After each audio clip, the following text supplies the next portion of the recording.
Ang susunod na programa ay rated PG. Patnubay at gabay ng magulang ay kailangan sa mga batang manonood. Litri kapatid, sagot kita. Mga masama, lagot ka na. Ang babangga, magigiba. Aaksyon na agad sila. Sa ulo ng bakbakan ngayong gabi, malaspageting mga kable na pinagsasalabat daw ng presidente ng asosasyon para pagkakitaan. Isa-isa naming hahatakin sa raid ng Meralco at pulisya. Pero Madam President, di pa kami tapos sa'yo.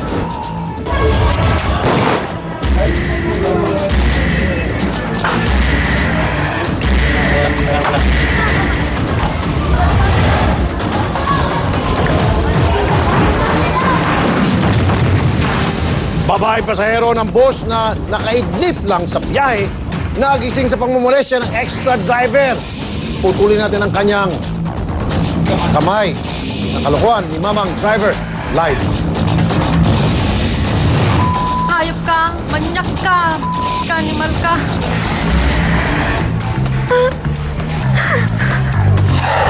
Babayaran mo, ginawa mo ta.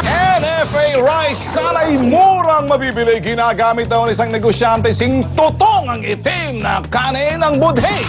Ang malasemento ng pagpada at pagpalo ng NFA Rice. Sa ibang bigas, caught in the act. Kasi yung NFA rice, hinahalo po sa commercial rice. Nire-repack, tinatahi, kulang pa sa timbang.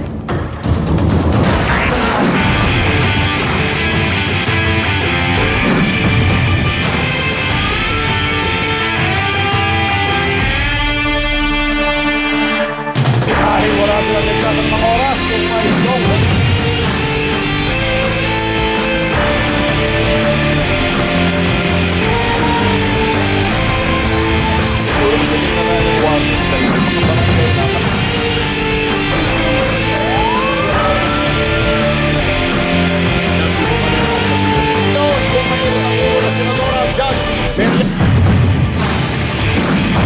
Magandang hapon mga kapatid. Habang inililigtas sa mga barangay na lumulubog sa baha sa Oriental Mindoro, isa-isa naman nating ilulubog sa kumunoy ng T3 ang mga kriminal.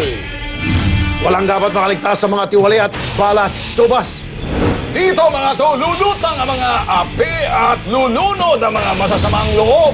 Bakbaka na! Kasama po natin ngayon mga kapatid, mga tol, si Leslie, hindi niya ito na pangalan. Kanina lumuwas siya mula sa Payaw, sakay ng isang bus. At siya minulesta ng isang mga driver. Kasi dalawang driver yung pag long driving eh, di ba? Oo, dalawa. Okay, ma'am, magandang hapon po sa inyo. Sige, pakikwento itong yung naging karanasan. Bali po nung sumakay ako dun sa bus, okay pa naman yung driver. Okay. Tumabi pa po siya sa akin. Ito pa yung isang driver kasi dalawang driver, di ba? Opo, Extra yun yung driver. Okay. Nakipagkwentuhan pa po, okay naman po siya. Tapos, nung mga bandang 5, kasi kakain kami doon, nagbas Saan mo kayo galing, ma'am?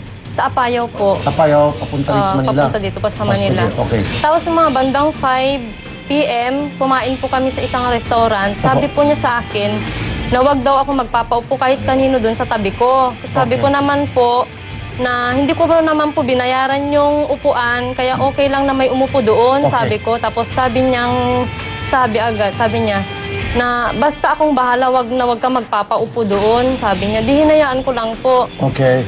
Saan ka nakaupo sa may harapan? Bali, pangatlong upuan po. Sige po. Okay, tapos po? Tapos, nung mga bandang alas 7 na, nakatulog na po ako. Tuloy-tuloy na po natulog ko yun. Pero nung time na yun, wala siya sa tabi ko po. Okay. Tapos, nung alas 7, natulog na ako kasi ayaw ko naman po manood. Tuloy-tuloy po hanggang naramdaman ko mga bandang alas 3. Kasi doon sa harap namin, may orasan po doon. Okay, alas 3. Okay, ano kung ginawa niya? Yung kamay niya, nakapatong na po dito ko sa maselang bahagi ng ano ko. Tapos, parang gumagalaw-galaw.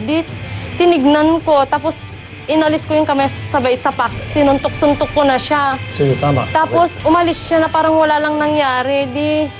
Mga ilang minuto, tinanong ko yung kasama niyang driver kung anong pangalan ng lalaki yun. Kasi ang bastos niya, sabi ko, ang bastos ng driver niyo, baboy yun. Sabi kong ganyan. Ayaw nilang sabihin po yung pangalan. Tapos, nung ano na po, nung mga Sige, ilang... anong pangalan po ng kumpanya ng bus? Rivera Transit. Rivera Transit.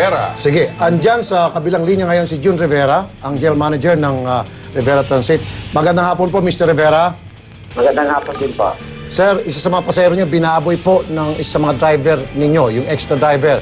Yung biyahe pong Apayao, Cagayan po ito, ma'am, ano? Papunta rin sa Maynila. Kailan po nangyari, ma'am? Kanina lang po. Kanina lang po. Madaling araw. Anong plate number? Hindi ko po alam, sir, pero bus number 58 po yun. Bus number 58 po, Apo. Mr. Rivera. Sino po yung mga driver nyo doon, Mr. Rivera? Dalawa yun. Yung extra driver. Dalawa po yun eh. Si Jerry Bataka po yung isa. Tapos si Nilo Salvador po yung isa. Okay, sino doon? Yung Jerry po. Yung Jerry daw po, Mr. Rivera, sir. Apo. So ngayon, sir, alam nyo na, ginawa nitong baboy na balasubas na tauhan niya. Ano pong gagawin natin, sir? Ako po hindi ko consider yung ganyan mga gawain, lalo yung mga empleyado ko na ginagawa po sa mga pasahero namin. Talagang hindi ko gusto yung ganyan. Mabuti naman na at reklamo yung pasahero para at least malaman din namin ng mga operator. Kasi kung hindi sila magsusumbong kunyari sa amin, kung hindi sila magsusumbong, hindi na po namin malalaman yun. Hindi po namin makukorek yung mga maling ginagawa nila. Jerry, mayroon lang ako sisingit, Jerry. Alam ko hindi nyo hindi nyo kinukonsente. Dapat naman, isuka ninyo, kasuklaman ninyo, Jerry, na dapat nito, isumbong na to, ipatawag mo na agad. Wala nang maraming paliwanag para mga ganong klaseng tauhan mo na yan. Ayan, dalhin mo sa opisina para, kung maaari, gawin mo na. May 2x2 ka ba? May sinturong ka ba? May yantok ka ba? Marami ako, bibigyan kita. Pero Jerry, hindi po katatawanan to, Jerry. Jun, wag po kayong tumawa, Jun. Seryoso po itong usapin nga natin, sir. Please, sir, nakaka-insulto po sa complainant. Naiyak po yung complainant, kayo sa natatawa. Anyway, sir, ang advice ko po sa inyo, mangyari lamang, I know for a fact na marami po sa mga driver natin na papuntang probinsya, nagda-drugs po yan, nagsasyabu para they stay away. Paki-check na po ang mga driver ninyo, random check nyo po sa drugs, sa shabu. Baka, kasi kung matinong driver po yan, hindi niya gagawin yan po sa kanyang pasahero. Kasi ang pasahero, yan po nagbibigay sa inyo ng hanap buhay, ano po? Ay, pa-drug test. Tapos mababuhay niya itong pasahero. Diba? Paki-drug test po, tapos pagkatapos, sir, sibakin mo. Sir, lahat ng driver niya, pa-drug test nyo, sir, tapos sibakin mo yung may kagagawa nito. Mr. John, siguro pinakamagandang gawin mo, patawag mo na yung driver mo at bukas mo sibakin mo na. Kaya yun malalaman ko muna yung totoong nangyari din po. Yung talagang kasalanan niya po. Gusto niya malaman. Gusto mo malaman. Madali yan, John. Kung gusto mo, samahan ka man ng T3 dyan para ituro mismo nitong biktima, yung suspect, at dyan mismo pagkaturo. Para magkaharap sila para... Ay, ganun pa. O, di mas maganda. Sama ako, John. Ito lang, Jun, bibitiwan ko lang sa'yo, Mr. Rivera. Wala pong dahilan para itong si ma'am, itong nagreklamo, gagawa ng istorya, pupunta pa po rin sa studio. Tama yan. Mag-uukol ng oras para magsumbong, gagawa ng istorya para sa isang driver. Ako po'y naniniwala, in my heart, talaga pong binaboy siya. Kaya given na po yun. Ang hiling ko na lang po sa inyo, dapat ho, mabilis, sweep ang aksyon nyo dito, sir. Kaya, Jun, huwag ka manghinaing na mawalan ka ng isang driver. Marami pang darating na matino. Isuka mo na yung tiwali na yan at loko-lokong... ewan ko, kung ano bang tatawag ko dyan? Baka magalit si Rafi sa akin. Bahala ka na rin. Okay, anyway, Jun, sasamahan po namin. Well, actually, Jun, pasasampa muna namin ng kaso ito, yung driver nyo. Pagkatapos, Jun, sir, pakidisiplina itong walang hiyamong driver, balasubas, baboy, animal. Ano po? Salamat po. Asahan niyo po, action ko po ito. Papalo po ulit kami, sir, para hindi lang puro salita. Bukas o, tatawag ulit kami sa inyo, sir. Okay, sir? Okay po. Okay, nasa linya natin telepono din mga tol. Si Colonel Emma Libunaw, yung Women's and Children's Desk ng Camp Crame. Magandang hapon po, Ma'am Emma. Magandang hapon po, Sir Rafi. Opo, ma'am, ito pong kaso ng isang babae dito sa amin ngayon, Binibini. Siya po ay binaboy ng isang bus driver, pinaghipu-ipuan po yung mga sela niyang katawan habang po siya ay natutulog sa biyahe. Opo. Ano pong pwede maikaso natin sa walang yan driver na yun, ma'am? Narinig ko nga po yung yung istorya, kung alam lang po sana nung complainant natin yung talagang pwede niyang gawin. Dapat nga po, pag hinto ng bus pinadampot na yung driver na yan. Nagwala Kahit po ako pwede na dun po sa siyang pwede na nga po siyang i-inquest yung po bang parang... Wala ba mang 24 Kasi wala pong dahilan ng babae para magsumbong ng ganyan kung hindi talaga nangyari.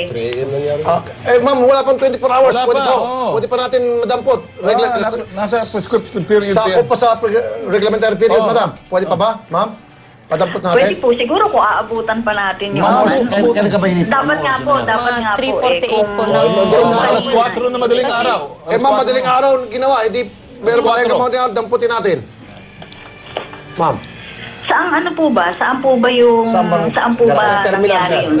Nasaan po Welcome yung bus Rotonda po, terminal? sir. Saan po? Welcome Rotonda. Sa may welcome rotonda. Sa QC lang po. Dito sa QC, madam. Opo. Sige po, sasama namin ngayon po mismo. Pagkatapos po nito, didiretso po kami dyan sa inyong tanggapan, Colonel, madam. Iyak. Opo. Tsaka ano po, ang dahil hindi naman na po siya minor, yung pong violation na po ng RPC, yung revised penal code, ang isasampa natin doon Anong sa kaso, ang tawag na kaso driver. doon? Anong tawag sa kasong yan, ma'am? Kung Emma? panghihipo po, siguro po yung unjust vexation. Okay. Titingnan po natin kung hanggang saan po yung extent ng ginawa sa kanya. Okay, sige po. Opo. Darating po Pero kami. nakakainis po na yung parang yung kaninang kausap na parang Nagtawa-tawa lang. slightly na parang hindi naman po siniseryoso. Pwede. Tutulungan po natin. Sama na natin, ma'am, pati yung may-ari, pati yung manager. Para gawin natin katatawanan. Opo. Sige po. Ma'am, pupunta po kami dyan sa inyong tanggapan. Mamaya-maya konti, ma'am. Kita-kita tayo. Okay, ma'am? Opo. Mabuhay po kayo, Opo. ma'am Okay Kernel. po. Thank you Sige po. po. Welcome Sige. po. Sasamahan ka namin pagkatapos nito sa Kamkrame para makapag-fight ka ng kaso and everything. And then balance si Colonel muna sa inyo, okay? Sige, dyan ka lang muna. Okay. Sa pagbabalik ng T3 sa ambush, ang pagsalakay ng T3 at Meralco para putulin ang ilegal na negosyo ng presidente ng Homeowners Association.